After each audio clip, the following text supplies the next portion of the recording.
So we are live, Matthew. So hi guys, welcome to Mom Yes. Severin Show. And today we are here with a new video of trying to help one of our own. He's here pleading us to support him complete his degree. He's an university student and he's here asking for our help. Ikiwa uko hapo with your one bob, two bob, 100,000, just support this brother. He'll introduce himself and tell us his story so that we understand why he needs this help. So, my guest, Matthew, welcome to the show. Thank you so much. Kindly tell us who you are, where you come from, and even what you do. Okay, thank you once again. Let me begin by thanking you for giving me this time to Trist talk and give out a brief history about myself. Yeah. I'm very much grateful. Let me greet the viewers and all the listeners where they are. I am Mathew Mwangi and I live in Kenya at a place called Engashura. Okay, Yeah, Matthew. and I'm a student at yes. You are a student at where? Okay, sorry. At Mount Kenya University. Okay, can you take us your journey of how you Yeah. started schooling till you the time you reached to your university? Where did you start schooling? Okay, thank you so much. My journey has not been that smooth, but in the recent years, that is when I was still young, I joined Engashira Primary School, a neighboring school just somewhere, almost some few meters from where I live. That is where I started my class 1. That is back in the year 1990s. During that time, we went to school with my brothers, who are 3 in number, plus my sister. You see? Yeah. And we have an age gap of 2 years. During that time, I was enrolled in class 1, that is in Engashira Primary School. Yeah. And at that time, life was very much smooth. Yeah. There was no ups and downs. So my parents were able to cater for my studies. Okay. And as you understand, during that time, we were supposed to pay. Yeah. It is not as it is today, because nowadays, the education is being catered for by the government. Okay. Yeah. Yeah. The government in Kenya is paying for the students. I hope you understand. Yeah. During that time, an amount of money that our parents were to pay. And bearing in mind, we were 4 in number. Yeah. Yeah. So in class 1, class 2, class 3, life was very smooth. Life was very okay. Yeah. So when I graduated to class 3, that is now when my other brother, that is our second born, came to the same primary school. And life was still smooth. There was no challenges.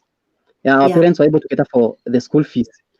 Yeah. And I remember during that time, we were sent home for school fees, and our father could give us the money that we were being asked for. Yeah. I was able to carry on with my studies up to class 6. Now, when I went to class 6, that is now when my other brother, that is the third brother, came to school, joined that is higher primary school, that is in class 1. Yeah. So bear in mind, now we are 3 in number in the same primary school. Yeah. Yeah, and my father was to cater for our school fees. Yes. During that time, our father was working as a casual labor. He didn't have a work of his own. Hakuwa na kazi yake. Naona alikuwa anafanya kazi vibarua hapa na pale. Anapata pesa ambazo anapata kidogo, anagawanya ya mahitaji ya nyumbani, na hiyo nyingine anatumia kutulipia school fees. Yeah. So did you finish your primary school? Ulimaliza primary? Uliweza kumaliza primary school? Yeah, I did it. Okay. And that was back in the year 2000. That is when I started for my KCPE. And you scored very well. And I passed. You look smart. I scored well. Thank you. because during that time, that is when the government said that those students who were doing KCP during that time, they were to. Are you getting me? I'm getting you clearly. Yeah. Yeah. Okay. I was saying.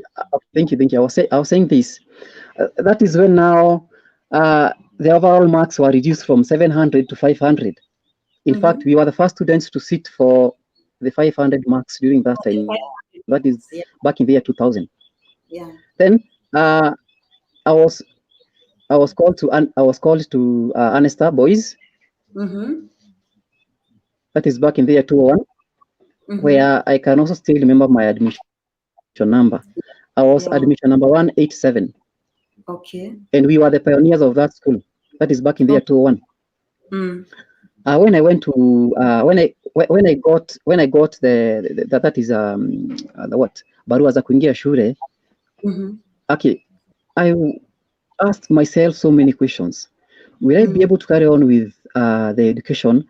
And yet now, back from where I came from, that is back from our home, that is our family. I had my two brothers and my sister now who had also graduated and entered into the primary school. Yeah. And still remember my father didn't have a good job during that time. So he was to work, toil the whole day and get at least the little amount that he got, so that at least he can be able to feed us and also pay for our school fees. Yeah. See?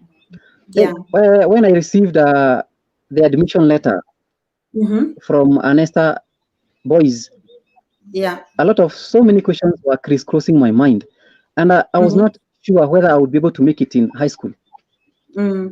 But the neighbors still could encourage me and tell me that all will be well. I was to pray and believe in God because He would give me another chance and carry on with my secondary school education. And I believed in their words because I had seen so many miracles happening to a lot of those youths whom we were with during that time. After a few months, because during that time, when you received the admission letter, you were at least organize yourself. You were given at most 3 months, for you to be ready to join now the so-called high school. Yeah. Remember, you had to buy a mattress. You had to look for beddings. Let me just call them beddings. You had to look for a cup, a spoon, a plate, and also remember you have to pay the whole amount of money, that is school fees, which was embedded on that admission letter. Bearing in mind that you also to have a full school uniform with you, but not one, a pair of school uniform.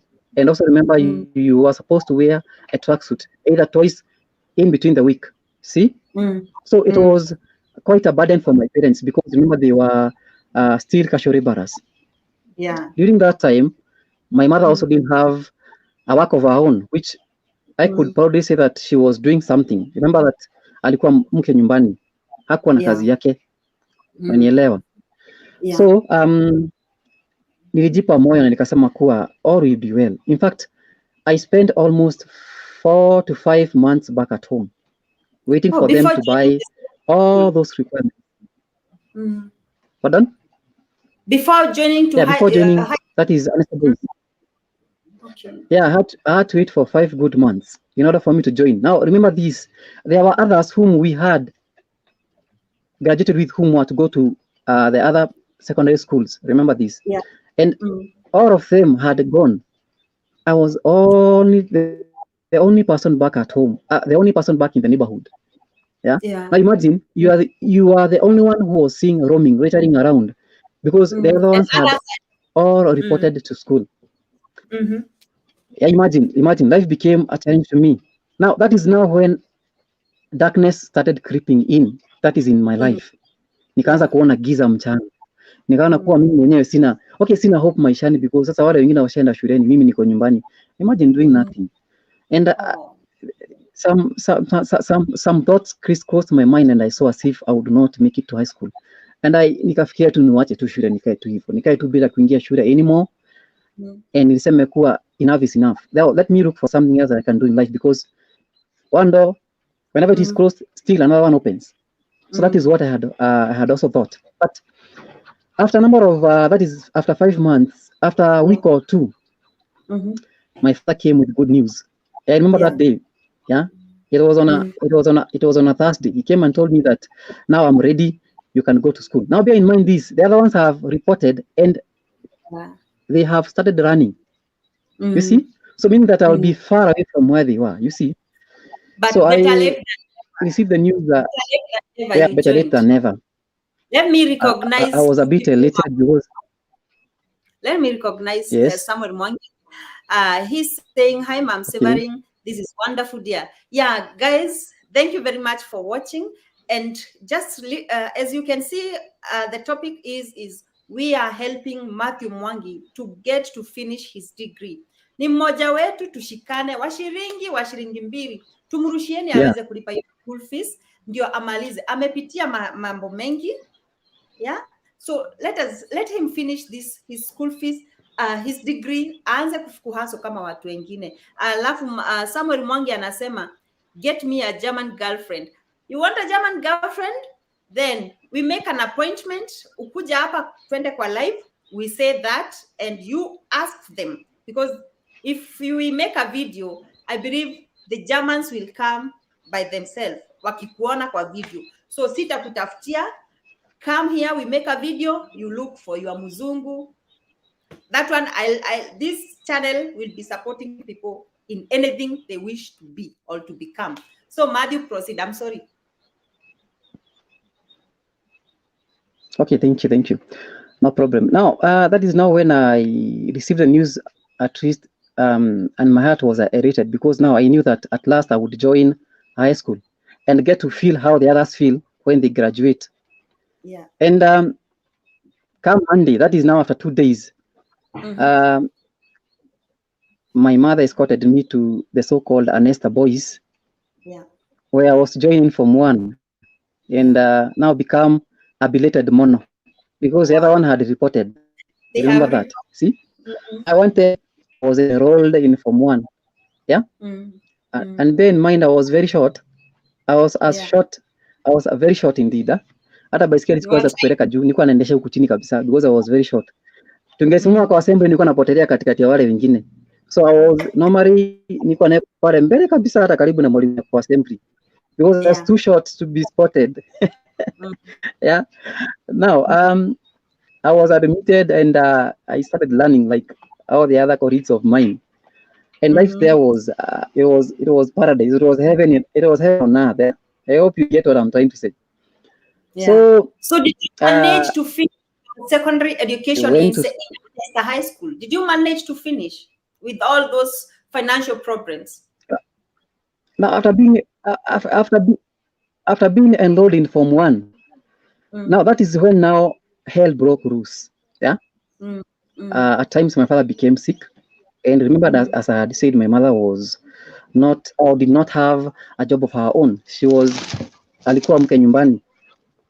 See, now nikasoma Form 1 term 1, nikasoma Form 1 term 2, come Form 1 term 3, my friend.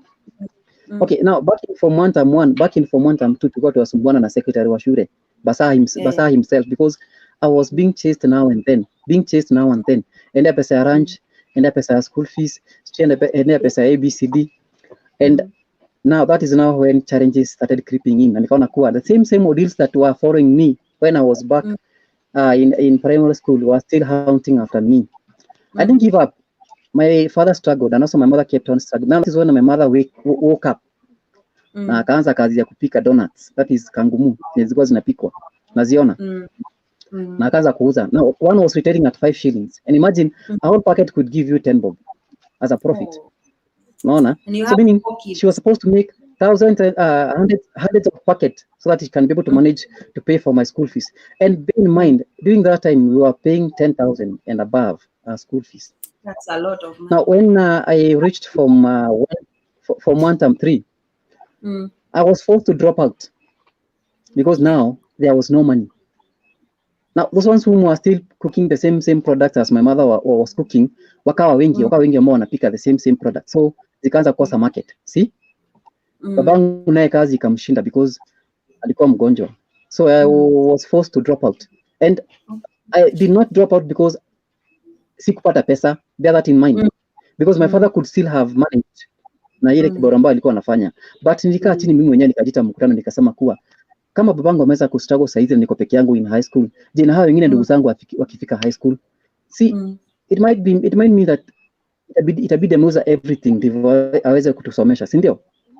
So as the first born nikakaa nikaona hapana, is enough. Mimi nimeweza kusoma mpaka high school, nimesoma primary school yote, nimeingia high school kidogo, so I have tasted how what life is in high school. So nikaona it was better for me to give my brothers and my sister a chance for them to also enjoy and taste the life of primary school and high school bila kusumbuliwa kushinda wakifukuzwa school fees. So I was forced to drop out and that is what I did. And sadly, nikarudi nyumbani na vitabu vyangu vyote. So hukumaliza high school? Form 1 hata sikumaliza mtihani wa 3 term. High school hata sikufanya mtihani wa 3 term wa form 1. Pesa zilikosekana. So I was forced to drop out. Nikaenda nyumbani. So akaenda nyumbani. Now nikakaa mwezi mmoja. So what happened is this. There is a cousin of mine who is called Mathew, kama mimi mwenye anakaa nyumbani. Mwenye anakaa Nairobi, sorry. He is called Mathew Mwangi. Huyo ni mtoto wa ndugu ya babangu ambaye ni mkubwa, ambaye ni mwalimu. So alipoona maisha ambayo anapitia nyumbani kwa ni shule, akasema hapana, nitakutafutia mahali pengine uende usome. Then during that time yeye alikuwa ashamaliza shule, akasema kuwa atanishikilia mpaka mahali penye ataweza. And bear in mind alikuwa ashamaliza shule na 1 year. So alikuwa amaliza shule like 1 year before. Unaona? So alikuwa na hasa tu kama mimi, kazi ya mjengo. Yeah, he was not stable during that time. Akaniambia kwa wewe rudi shuleni, nitakuwa nakulipia na the little amount of money that I'll be getting, tutakuwa tunagawana. And since he was my senior, I was okay, I didn't have any other option but to respect his views and also his ideas, and I took them positively. See? So hapo karibu na nyumbani there is a school known as St. Anthony Engashura Secondary School. That is where I was taken and I was enrolled in Form 1 Term 1. No, sorry, Form 1 Term 3 now. Because remember this, nilikuwa nimeachia Form 1 Term 3. Umeona? So huko back that is back in St. Anthony, life was not still also smooth because huyu jamaa alikuwa anafanya kazi ya barua. And remember this, during that time kibarua ilikuwa na pesa nyingi sana, mtu alikuwa anapewa shilingi 150, 150 shillings. Kazi ya mkono, that is kazi ya mtu wa mkono wa mjengo, 150 shillings. So imagine kugawanya 150. Yeah, this is how hectic it was. Yeah. So shule yenyewe ilikuwa tu ni shule mpya, si eti shule ambayo ilikuwa imeendelea sana, although kulikuwa na walimu. Nikasoma hiyo term 3 ya Form 1. Then tukaingia next year, nikasoma Form 2 Term 1. Ile ambayo alikuwa ananilipia sasa maisha ikawa ngumu kwa kabisa. Kibarua kikakosa. Are you together? Yeah, kikakosa. Then Mungu akamfungulia njia akaingia university. He was called to join that is Kenyatta University, that is back in Nairobi. And he didn't have any other option but to join the school because alikuwa shaitiwa nafasi. Unajua angekataa kwenda nafasi yake ingepewa mtu mwingine. So now the poor me was left all by myself doing nothing, and I didn't have any other person whom would have come to my rescue. Remember this, wakati ambao niacha shule nikiwa honest, niliambia mzee, baada ya ushinde ukistruggle na sisi wanne, wacha nipea wengine nafasi nao wasome kama mimi ndivyo at least watengeze maisha yao. See? Now after Form 2 Term 1, that is in St. Anthony High School, that is now when I was forced to drop out kabisa. And I had to spend the next 6 years back at home. Miaka 6 nyumbani, imagine. So Form 2 Term 1 nikawacha shule, nikakaa nyumbani miaka 6. What? Yeah? Then I had to look for something to do in order for me to also assist my parents kusomesha wale wengine. Because it was a lesson to me. Sikutaka hata nao wakuje wacha shule kama mimi. I didn't want that. I never wanted the same ordeal to happen to my brothers and sisters because I knew the kind of pain that I was going through. Yeah? Nikaona kuwa it was also a very good opportunity that I was given by God ili nisaidie mzazi wangu ama wazazi wangu. So nikawacha na nikaanza kazi ya kibarua. Kazi ya kulimalima kwa wenyewe kwa shamba. Kosekana sometimes naitiwa mjengo naenda. Okay, I could do any kind of duty ningepewa. Yeah? Nikitiwa kazi ya kufika miti ningefanya, kazi ya kufika fence nafanya. Yeah, unaona? Any kind of job that I was given, sikuchagua. Mradi nilipata kitu kidogo ambacho kingesaidia nyumbani kununua unga, sabuni na mafuta. After kuhaso hiyo venye umesema 6. After kuhaso kufanya casual labors, kufanya kazi ngumu, uliweza kurudi shule? Because I believe after the 6 years. Yeah. Now after nilipokaa nyumbani miaka 6, niliishi kutafuta kazi. Remember this, nilikuwa nimepita vizuri na class 8 nilikuwa nimepita vizuri. So my certificate was very good. You see, the grades were very much okay, they were excellent. So mahali pote ambapo nilikuwa naenda kuomba kazi, nilinyimwa nafasi ya kazi kwa ajili sikuwa na certificate ya form 4. Tumeelewana? So nikaapa nikasema kuwa kama hii ndio inafanya nikose kazi kama watu wale wengine, I'll make sure that even if it was after 10 years, I'll still go back to school. That is in high school. And that is now after my juniors wameshamaliza shule. Tumeelewana? So after those 6 years nilikuwa nimejifichia pesa kidogo sana. And remember this, mwanaume bado huyu ambaye mnamuona hapa alizidi kukua kwa umri. Na bado hata kwa sura ilibidi I assumed beards, see? I grew in height. Yeah? See now the body changes zilikuwa zishaokaa. So after those 6 years, one day I sat down and told my father, Dad, my dad. Nikamwambia dad, nafikiria kurudi shule. My dad told me, wacha upuzi. You are very old. Uko na ndevu. Sasa unafaa kufikiria kazi na uanze kujijenga kimwanaume. Yeah, hata tafuta familia. See? Because when I was going back to that is when I was going back to school, that is after those 6 years. Remember this, I was 24 years of age. Imagine at 24 years of age, man, going back to school. Kusoma na wale. Now after those 6 years I went back to school. I was 24 years of age. Nikarudi kusoma na wale ambao nilikuwa nimewacha. Rika ya sister yangu ule mdogo kabisa, because sister yangu ndio wa mwisho nyumbani. See? Na watoto ambao nienda kusoma nao niliona hata wakizaliwa. Some of them I witnessed them being given birth to. Hata wakiwa wakubwa niliwaona. So hao ndio nilipata shule after niliporudi. So I had courage na nikasema kuwa hata nikicheka kama wasema watasema still I'll go back. Ulirudi ukiwa 24 years, ukarudi form 2. Ulirudi form 2 ukiwa 24 years. Ama ulirudi which class? Yeah, I was 24 years. I went back to form 2. That is now form 2 when I was 24 years of age. That is now after hustling for the 6 years. Now get my point here. Now I took the advantage of I took the advantage of the Moi Kibaki regime. When he was elected as the president during that time, he promised us that he would cater for the secondary school fees. And I saw that one as an opportune time for me to take that advantage and join now the high school. But also bear this in mind. That did not say that if you joined high school, you were not supposed to pay school fees because the government was catering. Kumbuka kuwa kuna pesa za chakula ambazo zilikuwa zinalipwa.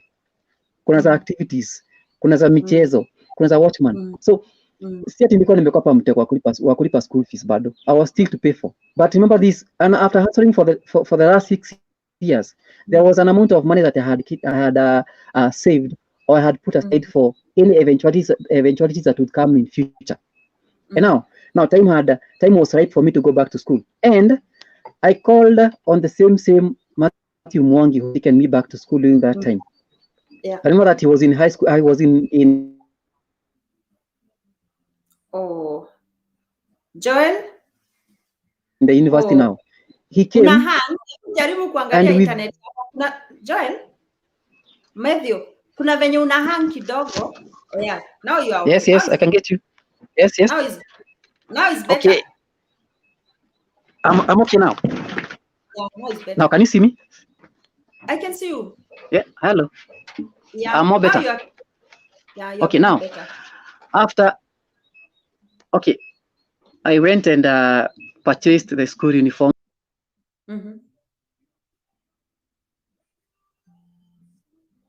What have happened now? Okay, Mathew, I hope he'll come back. Mathew have just left us. This guy, let me know if you're watching me. Kindly say hi. We are here to support one of our brother. Akona shida. Amekuwa akinalate his story. Venye amestruggle kusoma primary school, venye aliingia secondary school, akasoma term 1, term 2, akafika form 2, hata akakosa school fees. And he akaenda nje ya shule for 6 years. Then after 6 years he came back, ndio alirudi shule, he joined school. And ndipo alikuwa anatuelezea venye sasa alimaliza his secondary education. He's now pleading for our help. Tumchangie kakitu kadogo wa shilingi moja wa shilingi mbili, at least apate kumaliza his degree. Ameng'ang'ana sana mpaka amefanya his secondary school, amehasa amemaliza, and now he's in university and he's ready to complete that with our help. Esther, I'm back. Yes. Esther, can you see me? Yeah, I can see you, my bro. Esther, I'm back. Sorry, there was a technical hitch somewhere. You can see me. Okay. Yeah. Unajua tunakaa mahali remote, so network ni shida. Tunakaa remote kabisa, interior uko ndani kabisa. So, no problem. Okay, thank you. So when I went back to school, I went back to school. That is in Form 2 Term 1. That is after 6 years. Yeah. And I thought life would be smooth. I thought life would be smooth there, but also I encountered some challenges still back in that is after going back to school. Remember this, my father had also to pay for my two brothers and the one sister that I had during that time. So maisha ikawa ngumu pia kwake, akashindwa kunilipia. Unaona?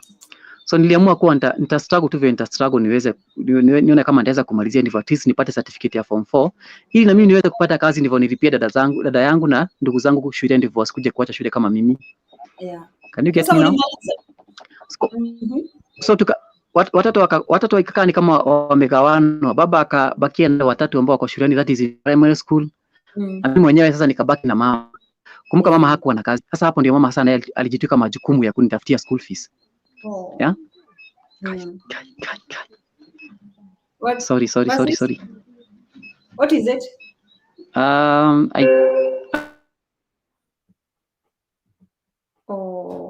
So kuna I think there's some hitch somewhere. Let me see. There's okay. I think I'm back. Am I visible? Yeah, I can see you. What is the problem? Oh, you can see me? Yeah, I can see you, I can hear you, you are clear. Everything is okay from my side. So as you are waiting, we want to know if he finished his Form 4. Now, guys, if you are watching, kindly support him finish his degree. His situation at home is not good. Akona mashida. He's even married right now, but akona family na anajaribu kung'ang'ana na maisha, family na shule. Yeah.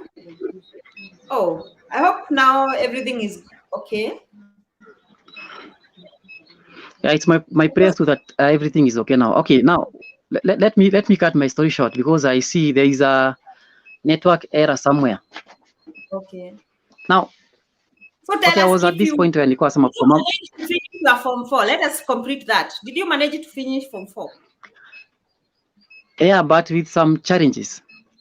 I remember you have to pay an amount of money in order for you to see CSC. You have to register. Yeah. And imagine I never had that money. Oh. And nilikuwa nimenyamaza na shida yangu. Sikutaka kuambia mtu shida yangu. Hata walimu wako wanajua. See, and I was also a performer back in school. Back in high school, I was a performer too. Nilikuwa nakuja number 1, sometimes number 2, and my grades were very much okay. So siku moja nikiwa that is when you are to revise. Unajua kuna wakati ambao watu huwa wanacheza shule afu wana revise zile shule ambazo that is university ambazo wataitwa. So mwalimu akaja akaniuliza, Mathew, mbona hujaregister mtihani? Okay, she was known as Madam Mwangi. Nikamwambia she was my chemistry teacher. Nikamwambia mwalimu, mimi sina pesa. Akaniambia na mbona kuja kuniambia? In fact, she was our CU matron during that time. Nikamwambia okay, niliona haya kuja kuambia kama mwalimu because sikutaka mbebe mzigo wangu. See? So after kuongea hivyo akaniambia nimpe siku mbili atakuja kuongea na mimi. So she called me on one Monday and we had a discussion na yeye. Sikujua kuwa alikuwa ameongea na walimu wale wengine. Umeelewana? And imagine this, I was the index number 2. Wow. That is back in St. Anthony High School. Nilikuwa index yao number 2. Yeah? Kulikuwa na jamaa mmoja mwenye alikuwa index number 1 na mimi nilikuwa index number 2 wakati wa mtihani. Unaona? So even ndivyo tulikuwa umetupanga. So alipoongea na walimu wakanionea huruma na wakachangana 50, 100, 200 wakanilipia mtihani. Wow. So waliponiambia kwa wamelipia mtihani nikafurahi, nikaambia Mungu asante. So I had encountered some challenges mpaka wakati ambao nilikuja kukaria mtihani. So wakati ambao nilikaria mtihani ulipita, yes, wakati ulifanya mtihani. Yeah, sikuangusha by the way. Because I was determined to pass. Nilikuwa atia bidii ndivyo nipate that certificate ya kuingia university, because nijua kuwa masomo ndio funguo ya maisha. Na nikajua kuwa nikipata hiyo certificate nitapata nafasi ya kuingia university, where niliposikia kuwa mtu akisoma na graduate huwa anaajiriwa kazi nzuri. Na nikajua kuwa that one was also a good nafasi nipate hiyo kazi nzuri, ndivyo nishikilia wazazi wangu wapumzike na mimi nichukue huu mzigo wa kufunza dada zangu na ndugu zangu. So nilipita. And after kupita, that is way back in 2010.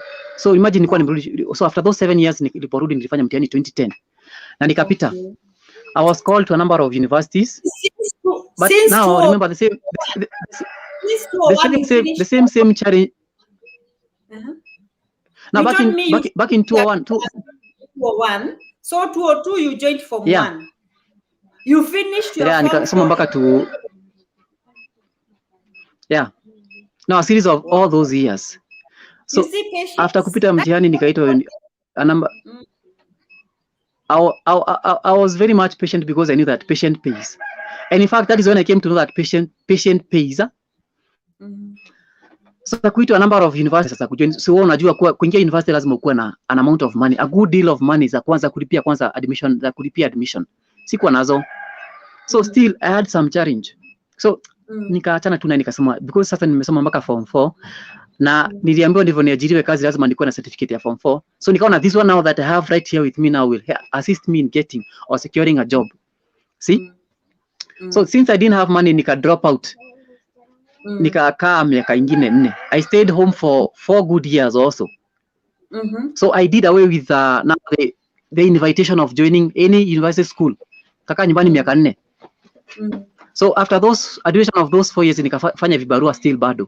So niko na certificate ya Form 4 but iko inanisaidia. Nikafanya vibarua nikalima, nikaenda Mjengo. Nimefanya mpaka Mjengo where I was walking for some kilometers. Imagine from Nakuru to almost huko Gilgil ama Mzee wa Nyama huko kutafuta kazi ya kibarua ya Mjengo. Yeah, I walked my dear. I could wake as early as 3 in the morning, saa 9 ya asubuhi. Tuashikana saa 10. Saa 10 mimi naanza kutembea peke yangu mguu. Ndivyo mafundi wakiingia wanipate kwa Mjengo. And I would arrive hapo kwa Mjengo at exactly 8. Au labda nikichelewa sana I would arrive at 8:30. So I was very much punctual. Sikupenda kuwakosea. Heri nichelewe kuingia nyumbani lakini nisichelewe kuingia kazini. So I would also go back. That is after 5 tukimalizia masomo nirudi nyumbani. Nilikuwa nafika kitu sema saa 3 ama saa 4 ndivyo nilikuwa naingia nyumbani. Nikiwa nimechoka. And imagine I was to go to the same to report to the same duty the next day. So imagine kulala saa 4, uamke saa 9 ama saa 10 tena ndivyo ujitayarishe. So after those 4 years nikakaa nyumbani. Now after the 4 years ndio niliweza kuficha pesa kidogo na nikapata pesa ya kuingia university. Na ukumbuka zile shule ambazo zilikuwa zimeniita za serikali zilikuwa zishapeana nafasi yangu. In which year? So I had to look for, that is back in the year 2010. So nilikaa 2010, 2011, 12, 13 na 14. So those are 4 years. University? So back in 2014, that is now when so I joined, that is nilingia MKU, that is Mount Kenya University in the year 2014 September. So for the September August intake, that is now when I joined the higher level of learning now, that is the university. And how so nilikuwa na pesa kidogo nikalipa.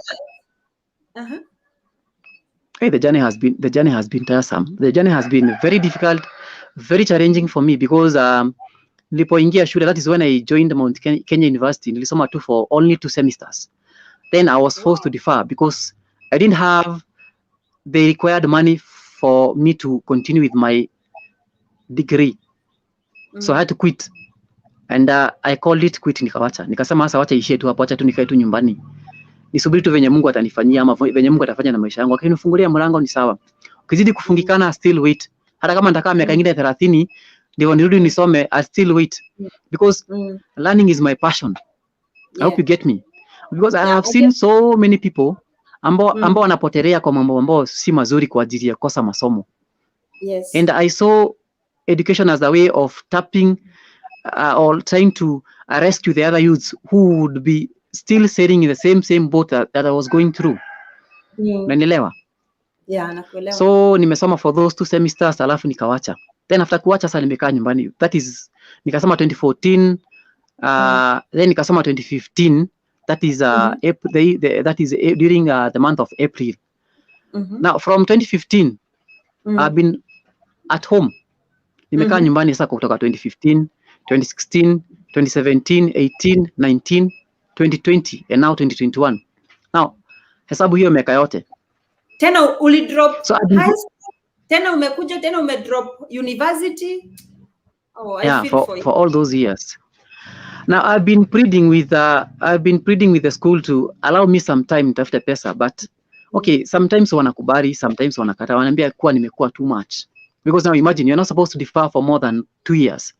If you defer for more than 2 years, the school will deregister you and you cease to become one of their students. And that is what almost happened to me. So I've been pleading with them year in, year out, year in, year out. Now I remember I was there, I had gone to see them last year. That is back in November. Na nikamwambia kuwa bado natafuta pesa wanipatie hiyo nafasi ama waniongezee huo muda nilikuwa nimeongezea pesa kidogo at least kama nitaripoti. Na wakaniambia this that we are only giving you some few months. Come next year 2022. That is now 2022 January you're supposed to have reported. Failure to do so, we won't communicate to you anymore.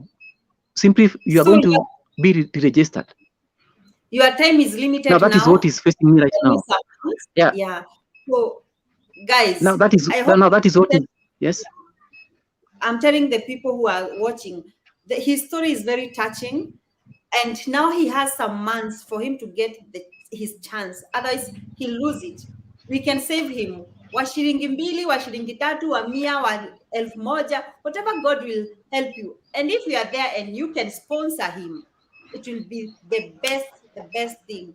So tumsaidieni tu, tuungane wa Kenya, hata kama wewe si Mkenya, all over the world. If you happen to watch this video and you support this brother, amehasa sana. Wacha tumuonyeshe God. I appreciate.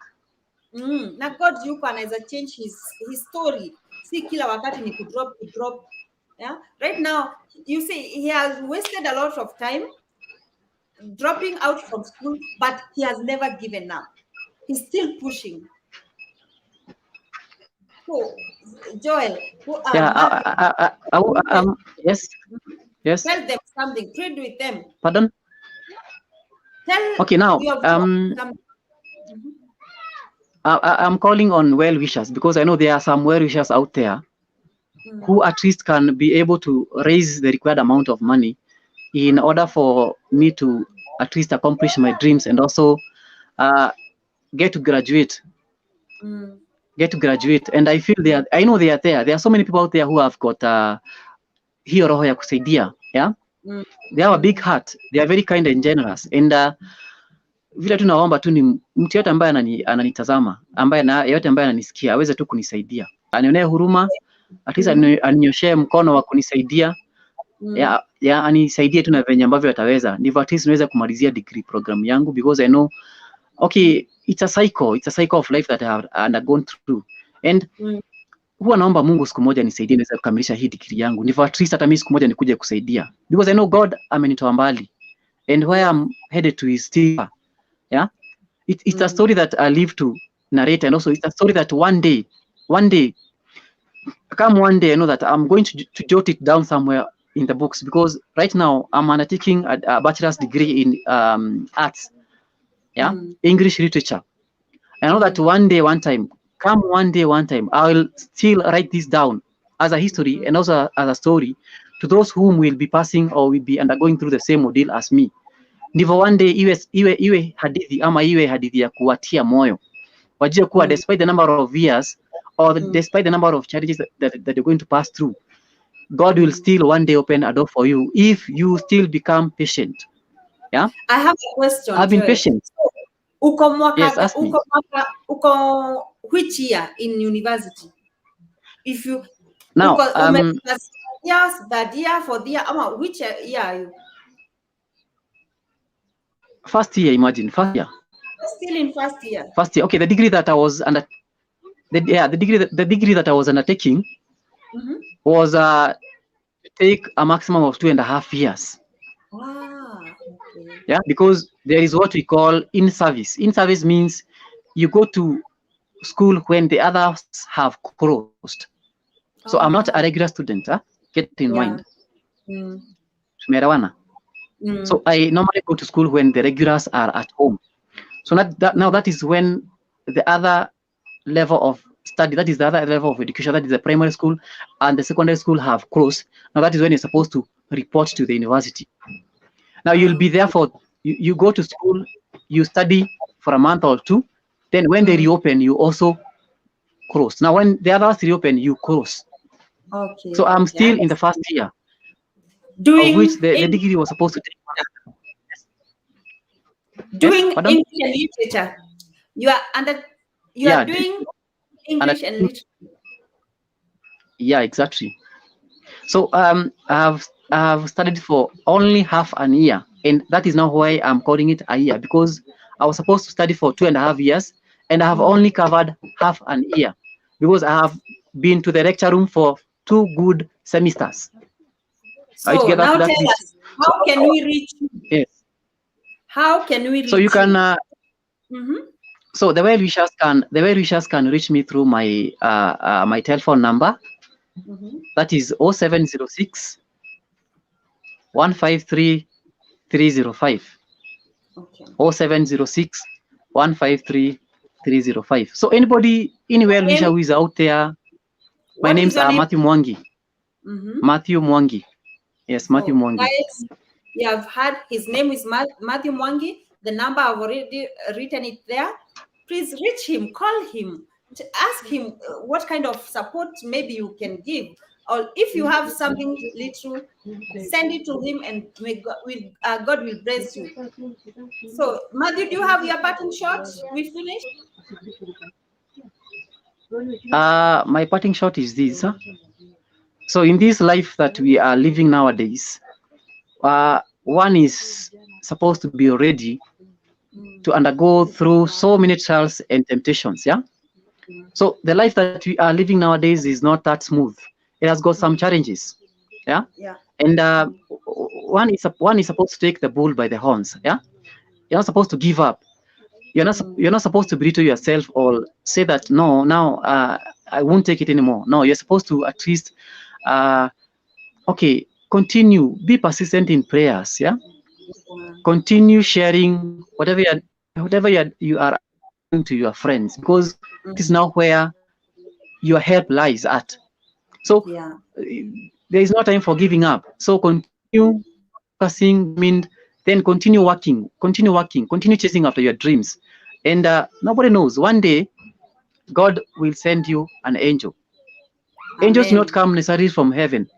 We still have angels here with us. We have angels amongst us. So God will just get hold of one angel and is going to send that angel to you. And that angel is going to at least help you. And eventually you're going to get to the far that you want to get in life. I think that is all what I can say. Wow. Yes. You know what I've learned from you? That patience is something we need in this life. Exactly. We need to be strong and never give up. I'm a good example of patience. Yeah, you are. Yes. Yeah. And I thank God for you. Thank you for sharing your story. And also a matter of, yes, you're very much welcome. So, and also there is also this issue of one need to share whatever he or she is undergoing. Okay, somebody else whom you know, he or she can assist you, maybe in ideas, in advice, or in terms of whatever help you would be seeking, rather than keeping quiet. Because now this act of keeping quiet is now what is turning out to be leading us into so many strange ways that we are choosing to follow. Yeah, I hope you can get what I'm trying to say. So you are forced to pick or to choose a way that would leave the others asking themselves this question. Na kwani huyu alikosa mtu kuongea na yeye? Yaani huyu alishindwa tu kujiongea ndivyo asaidiwe. Yeah, I know some of us wanaweza ogopa kuongea because watasema kuwa watachekwa. Okay, we don't care. wakucheka wacha acheke, lakini watu wakusaidia wako na ni wengi. Watacheka lakini utakuja kusaidika siku moja. Then na ukisaidiwa, at least give back to the community. Yeah. No, that is now what my aim is. My aim is. So once I graduate, and I hope one day that God is going to help me and I'm going to be employed by the government, I'll still make sure that I use a good amount of my salary to give back to the community. I also think of how I'll start my own foundation where I'll be able to cater for those students who will be going through some challenges that I passed before, because I know it's a pain. It's painful. It's a bitter cup to take in, or a bitter cup to drink from. You know what I normally say? A problem shared, yes, halfway solved. Yeah. So don't keep quiet there. Yeah. Come out, speak. There are people who listen to you.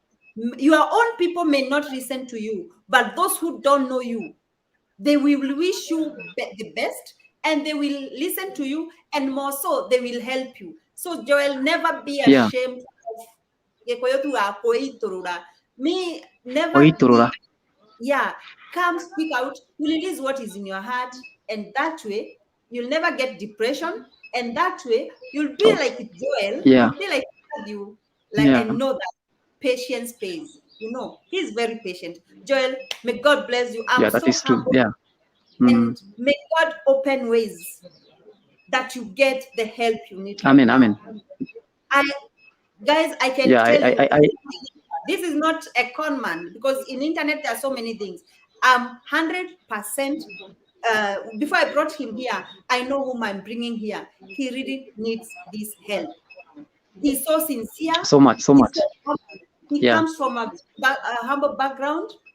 It's a person I know. So guys, let us help him. Myself, what God will bless me, Joel, I'll support you. So with those few remarks, let us end this video, because it will be so long. But my word is, guys, let's support Joel, and subscribe. Don't forget. Okay. So let's finish. Bye-bye. God bless you. Thank you. Thank you so much.